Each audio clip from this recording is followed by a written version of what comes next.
it's like NBA draft week, right? Everybody's excited about what the draft may bring you as a franchise. We all know that San Antonio Spurs are going to take Victor Wembanyama, and the expectations are there. One of the most highly sought after, or one of the best prospects we've seen since LeBron James. And I always say this: when you have those types of expectations, there's a lot that has to happen. What will the San Antonio Spurs get in Victor Wembanyama? But more importantly, what does this mean for them in terms of getting a title, building a franchise around him to where they can be a consistent contender year in and year out? Way too early to talk about them as a contender, although not too early to think about the fact that Victor Wembanyama will make that possible. I mean, everybody in the league is in love with this guy. It's not just that he's well over 7 feet with guard skills and really fluid too. It's that his love for the game is apparent. His character, everybody believes, is very high. He's engaging. He's got a personality. And look, we've seen all kinds of players come along in recent years that we refer to as these so-called unicorns, guys who are at or above 7 feet or within 6'10" to 7 feet range with guard skills. And some of them move better than others, right? Some, you think of a guy like Giannis moves really well, but Giannis isn't a shooter. Correct. Kristaps Porzingis, who Durant named the unicorn, was kind of awkward in the way Porzingis moved even before his knee injury. Wembanyama is as tall as Porzingis, but moves as fluidly as Kevin Durant does and shoots way better than Giannis does. He has everything. He has ball handling skills. He has range. He's a guy you invent.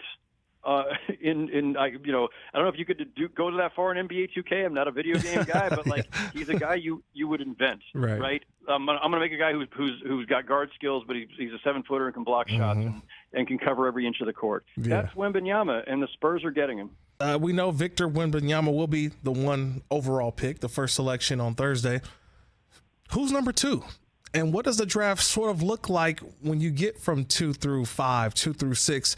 Anybody else stand out that possibly we could be talking more about after Wembanyama?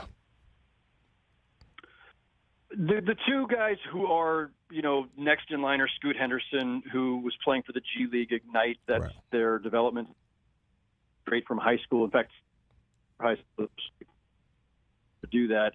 And Brandon Miller, forward from Alabama. Those are the 2 guys that is weighing at number 2. It's not clear where Charlotte's going there, or if Charlotte might move that pick, which then will affect Portland, because Portland is at number 3, and they have a decision to make. They have multiple decisions to make. Yes, they do. Because they have to decide, are they trading the pick, whoever it may be, for immediate help to try to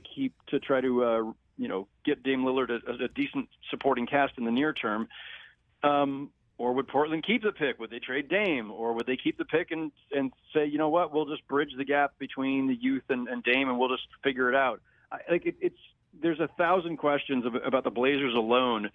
And then it keeps getting stranger, because the Rockets are at number 4, and they've already got a bunch of young players, projects. There's every indication they're trying to now turn this thing around. They're done with their tanking phase, or at least they'd like to believe so.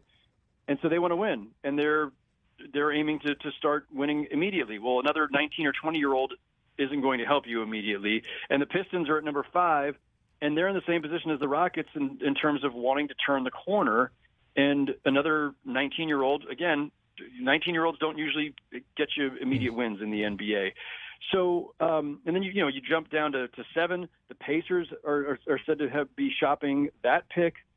There's just a lot of fluidity, I think, in this draft, because there's a lot of teams that I don't think necessarily want to be exactly where they are, or might want to trade down or trade out. Catch the Rich Eisen Show every single day on the Roku channel, 12 to 3 Eastern, for free.